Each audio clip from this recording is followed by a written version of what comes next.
Thanks for watching! If you like this video, be sure to read The Tale of the Order of the Blue Maiden. It's a high-flying adventure. Available now on Amazon, iTunes, Barnes & Nobles, and Kobo. You've never heard a tale like this. Lord Xerus, Lord Xerus, Lord Xerus, Lord Xerus, Lord Xerus. Hello, good gentles. I'm Lord Xerus, and welcome back to my castle. You're gonna have to forgive me, because I'm a little bit frazzled. I just filmed about 6 months worth of content in about under 2 weeks, okay? And, I'm just a little bit overwhelmed by all that. I'm still getting ready to go to Great Western War. Yeah, remember that? That was ages ago, and I'm still getting ready to go to it. I've got so much to do. I'm so stressed out. Remembering it from like months and months ago, and you had a great time, and I'm not there yet because I'm still here doing all this. What is this video even about?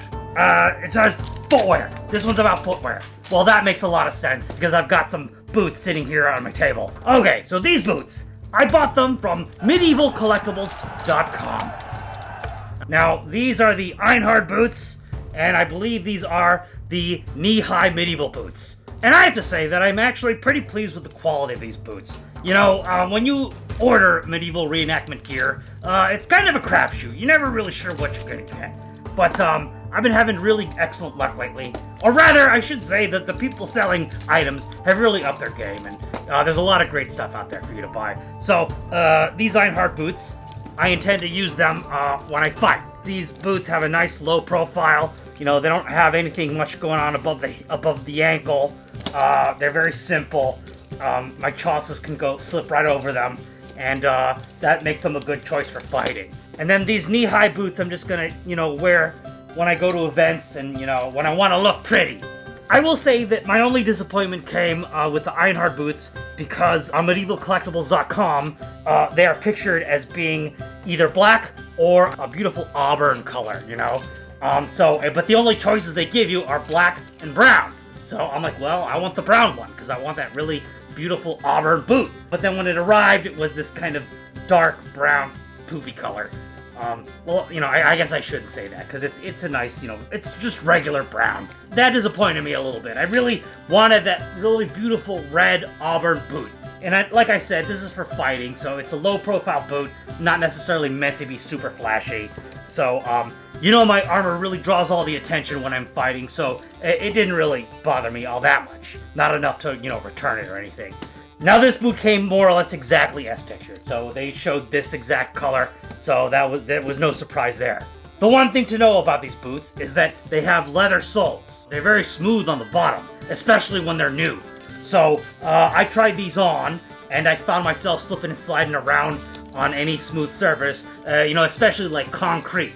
So that's exactly what we're gonna address today, alright? That applies to both of these boots. They both have leather soles. This one has a heel, okay? The other boot does not. This boot does not have a heel. Also, I found that this medieval knee-high boot really needs some breaking in. I put it on and wore it for a few minutes, and the leather is really stiff, and it was a little bit painful with all the little folds. Every time the boot folded, it kind of poked me in the leg. So you gotta really break it in before it starts to get comfortable, which I haven't done yet, and I probably should start working on before I go to this event where I'm gonna be on my feet, 20 hours a day or whatever. So, probably not that much, but you know what I mean. The medieval event, there's a lot of walking involved, okay? There's a lot of walking, so I need to get prepared.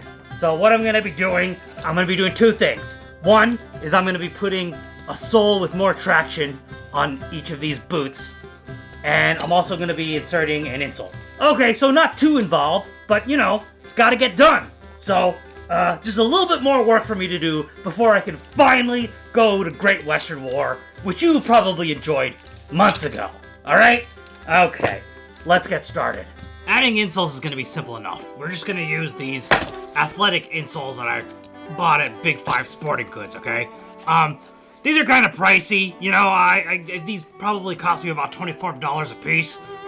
You could just as easily use some Dr. Scholl's from the supermarket. So, I actually was kind of peeved because I bought these first, and then I found the Dr. Scholl's, which were, you know, like $10 cheaper. But then, you know, the lines at the supermarket were so long, I just couldn't be bothered to go back. I just went with these athletic ones. In any case, I mean, in theory, they should be better than just, you know, Dr. Scholl's gel inserts. You know, they're supposed to be heavy-duty, you know, athletic use soles. Now, to add traction to the bottom of the soles, I'm gonna use this discarded Treadmill Belt. I don't know if these are gonna give me a lot of traction, but they have to be better than these very plain, very smooth leather soles. So, we're gonna give that a shot. Let's pull these out. You know, I have like a whole roll of Shock-Tech foam. I could have easily just cut that up and shoved that in these shoes. But I opted to go and, you know, spend a little money on some insoles. Because, you know, if you're falling apart like me, you know, your feet hurt after a long day, you know, I kind of figured I want some arch support or something. So, you know, I didn't want to just cheap out. You know, actually, another reason I decided to use insoles instead of just a slice of the foam that I have is because this foam is actually quite thinner. If I use a slice of Shock-Tech or EVA even, that'd probably crowd my foot out of the shoe, and I didn't want that. Yeah, this might require a little trimming. I'm gonna need some added dexterity, so equip workies! Alright, so let's mark this off. Thought it'd be better to get these a little big and then have to trim them down, rather than risk getting them too small.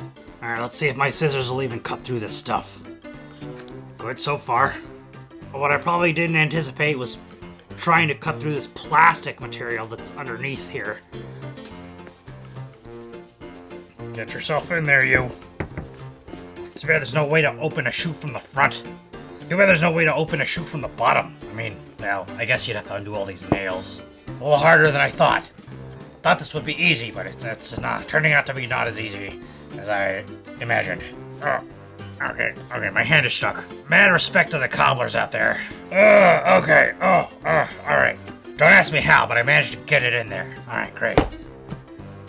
I took off my gloves, okay? Sorry. Doing it off camera. Okay, here we go. Okay, here we go again. This is a feeling of like trying to flush yourself down a toilet. I mean, you know, like a very constricted space. Kind of giving me anxiety here. I feel like Andy Dufresne escaping from the Shawshank Redemption. What the heck is going on in there? Is this what being born feels like? Is it in there? Is it in there? I think it's finally in there. Okay, I guess I should put these on and see what that feels like. Okay, I'm definitely wearing them right now. I've got them on. I mean, I suppose I could show you, but I really just didn't feel like moving the camera. Or putting on pants. The insoles really do crowd my feet a little bit. You know, these boots fit really kind of perfectly before, and now they're just a smidge too tight. But you know, that could be because they still need some breaking in. There you go. Should I be reading the instructions? No, I don't think they come with instructions. Okay. Now these boots are considerably larger than those little boots. See, I'm glad I got bigger ones. Because look, these boots are enormous. Just need some tapering at the front is all. Actually, it's kind of funny because just like the boots themselves, the bottom of these insoles are smaller than the top, so it's a little bit deceptive. So if you're doing this yourself, you might want to be careful not to trim too much. The heel needs to go further back than you realize. And even this part over here, the instep, I'm tempted to trim this too, but I'm realizing again that like the bottom of the sole is actually smaller than the top. So when you put the insole in there, the boot will actually cup it a little bit. The reason we want to do this is so that we can get the insole in there without it folding up inside and, you know, making a mess, creating a fiasco for our feet. Missing a little tip there. Our toes won't go that far, so I don't think that's a problem. At least mine won't. My toes aren't pointed. I don't mean to toe shame anyone. If your toes are pointed, then, you know, you do you. Alright, let's pop those puppies in there. Let's see if this is easier than the last one. Oh no! Oh, this is even more of an existential crisis. Such a narrow passage. Oh no. Oh no. It's just the front of this insole is so floppy. How do you even get it in there? Now I understand why they tell stories about that old lady that lived in a shoe. Man, that is a feat of endurance. Oh, it's like my fingers are getting bent backwards. You know that show Dangerous Jobs? You know what? Well, they need to add cobbling to it, okay? Yeah, I'm saying it. I'm saying it right now. Why else would Adam Sandler make a movie about it? Okay. I think I've managed to massage it in there for now. Whew, that is exhausting. Okay, next one. Ugh, I gotta stretch my fingers. This really could be an Olympic event. I'm not even kidding. It's so floppy on the end. It's just you can't get it in there. You can't make it go in. Oh, and the fact that I haven't broken in this boot is just holding me back right now. I suppose I could open these laces, but oh man. What a pain in the butt. Okay, I think it's finally getting in there. My hand feels like it's been chewed on by the Cerberus. Well, hopefully adding soles won't be as challenging. And here I thought adding the insoles was going to be the easy part. Now, the funny thing about treadmill tread is that the underside is designed to be lubricated. Some of these have lubrication built into them already. I had this one replaced. Treadmill is new to me. I was sitting in someone's garage for years and years and years, so I had to replace the belt because all the lubrication had all dried up.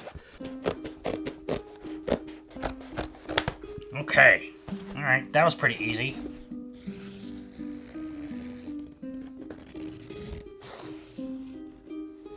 Oh, jeez. Okay, that looks terrible. Let's see if I can do any better this way.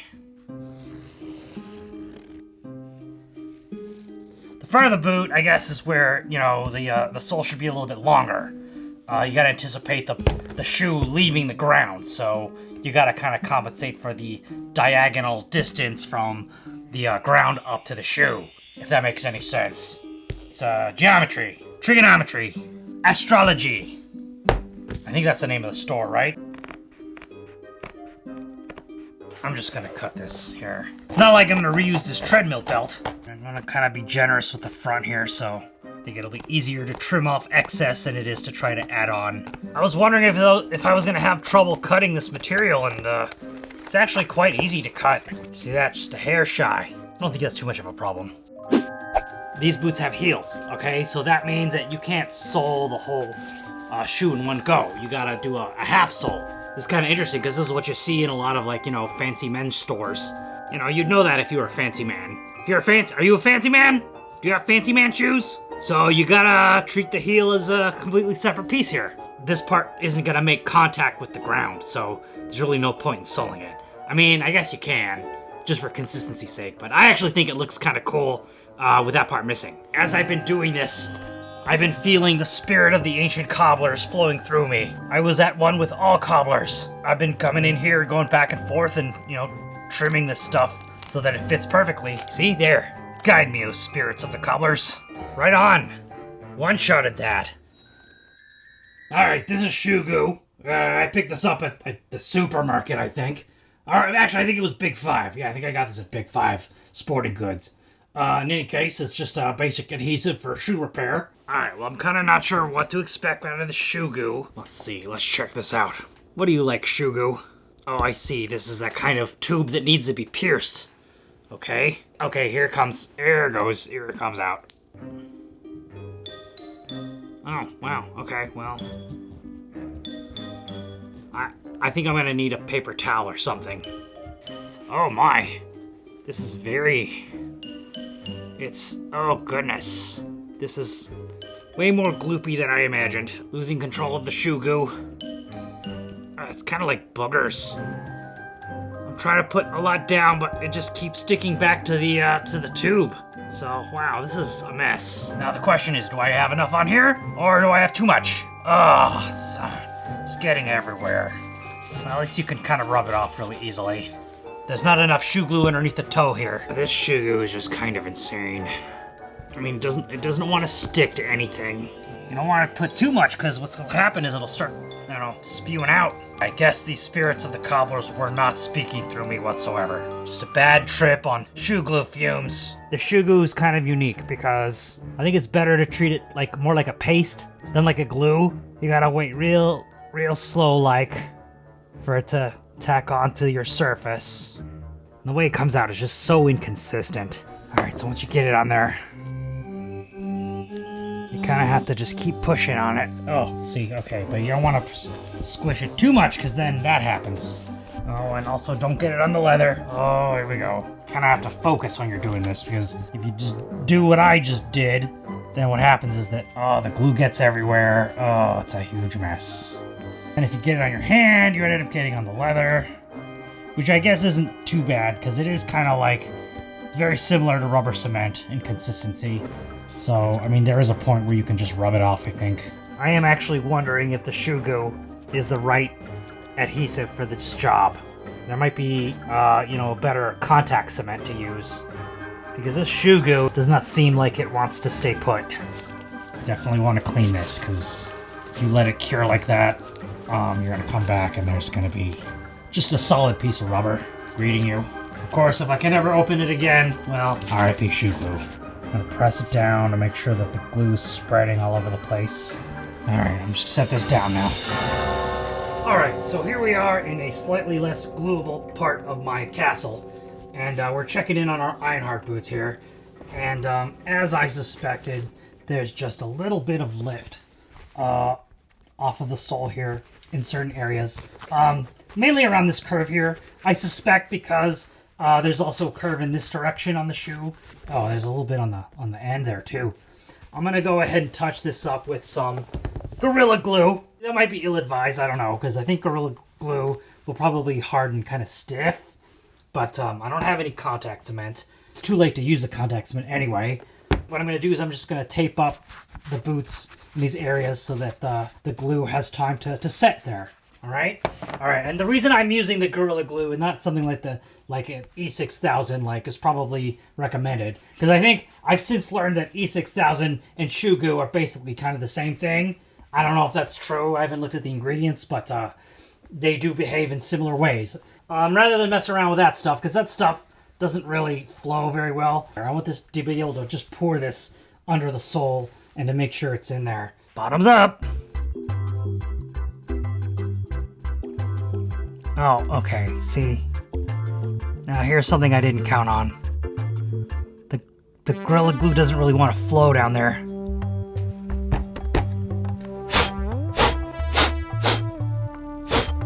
There you go. Yeah, I had to give the Gorilla Glue some help. Clean off the excess, because we don't want Gorilla Glue everywhere. Alright, so it's had some time to drip down there. Alright.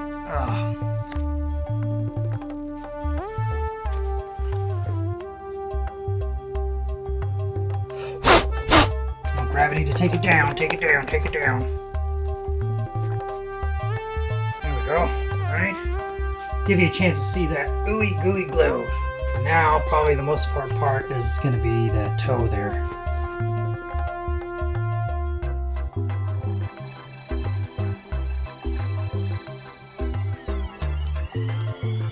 Alright, I'm going to go ahead and do the other one, and then we'll be done, okay? Okay guys, so you probably don't need to watch me re-glue this shoe, but we do need to trim some excess material off here, and I did want to give you a chance to see that, in case you wanted to replicate this process yourself. So, oh, that's going to be tricky actually.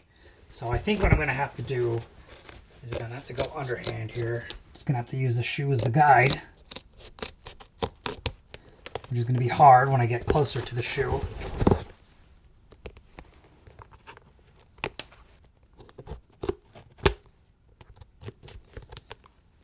Okay, yeah.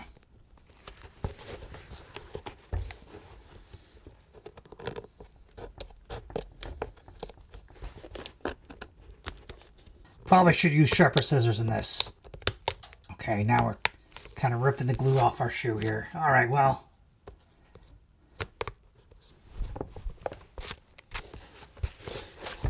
Okay, well, we did our best. Let's just let erosion take care of the rest.